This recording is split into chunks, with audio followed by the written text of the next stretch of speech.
my fashion covered baby kitchen. In today's video I'm going to show you how to make baby friendly pancakes. These pancakes only take a few simple ingredients and they're absolutely perfect to take with you on the go, and they're also really good for finger foods. They'll be really handy for me to give to Elena whilst I'm getting her oatmeal or porridge sorted in the morning, for example. It'll keep her busy and help her learn to get food from plate to mouth. So it's really good for their hand-eye coordination. But also it's full of nutritious ingredients, so let's go on and show you what you'll need. So really simple this, and actually this is really nutritious for an adult as well. So for your baby pancakes you will need 2 eggs and 1 banana, which we're going to mash. So a nice ripe one. If you've got one that's turning a bit black, that would be perfect. And you need something to graze your frying pan with. I'm going to use some unsalted butter, not the whole thing, but just a little knob of it. You can also use a good quality oil. Be careful about using things like the 1 cal spray, because if you look at the ingredients they are full of chemicals and I wouldn't use this for a baby pancake. However, a little knob of butter or some olive oil or some sunflower oil is perfect. So I'm going to get on, I'm going to crack my eggs and mash my banana.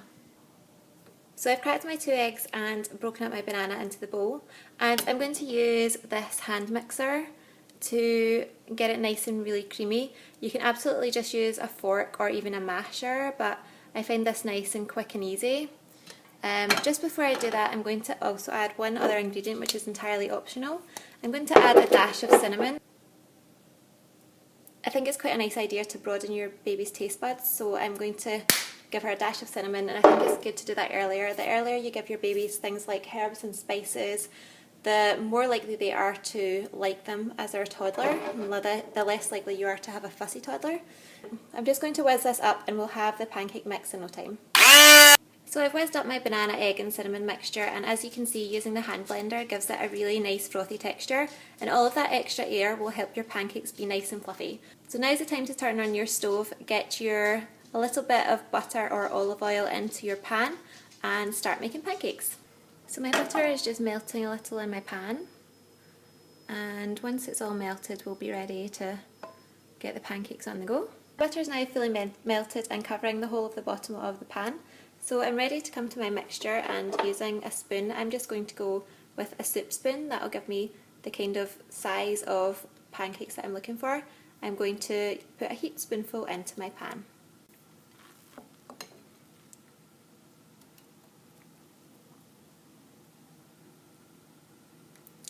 I'm going to do another one over here. So you're just going to let these cook for a couple of minutes each side. Just like with regular pancakes, what you're looking for is these kind of bubbles popping up, and you want them to be starting to pop up around the middle as well, so that the middle's fully cooked. It's really important that if your baby's under 12 months you make sure your eggs are cooked all the way through, so you're not wanting any sunny side up eggs or runny eggs with soldiers if your baby's under 12 months. So same applies for these pancakes. They have to be really well cooked the whole way through, and make sure that you're getting these kind of bubbles but in the middle. I'll show you what that looks like in about a minute or so. Hopefully you can notice a difference. There are a lot more large bubbles and they're starting to appear in the centre. When you get to this stage it's time to flip. Easiest thing to do is to use one of these kind of plastic flippers. It's much easier than using a metal one, and hopefully you've used a non-stick pan. Should be nice and easy to flip. Let's have a go.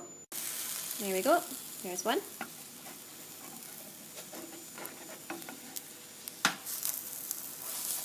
And there's 2.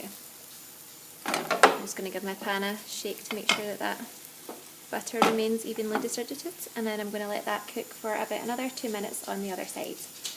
Then I'll proceed with the rest of the pancakes and we'll have something nice and tasty for Elena to try.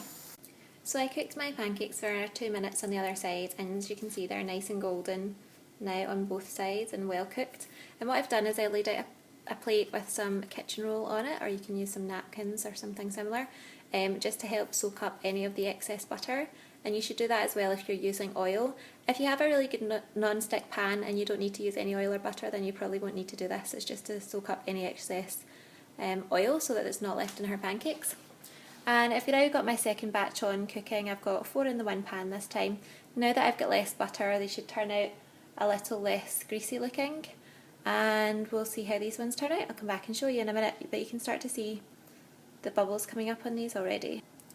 So I should have mentioned earlier that if you want thicker pancakes, then you can use 2 bananas and 2 eggs as well, because this obviously does make quite a thin, watery batter. If you have another banana, it'll be much thicker. There's also nothing to stop you from adding some baby porridge or some oats that you blast in your blender for a few seconds, which will make it a much more substantial kind of breakfast pancake, and I might show you how to do that in another video. This is my last batch this time, and as you can see, once the butter has become just a thin film rather than sort of soaked in the pan, they look a lot more like your standard pancake. I've also got these big pile here. I tried one myself that looked a little bit burnt, and they taste really delicious. They taste like banana, and as you can see, they're cooked the whole way through, so they're nice and safe for my baby to eat. Are you looking forward to a banana pancake, Elena? Oh, someone just woke up from her nap and she's getting some finger food, some cheese. And there's the dog waiting to see if she drops any. So I have gone ahead and packaged up my little mini pancakes for Elena into mini bags. I got 100 of these in Tesco for just a couple of pounds. They're like the perfect size for individual wrapping. The reason I've done this is so that I can easily take them out of the freezer one at a time.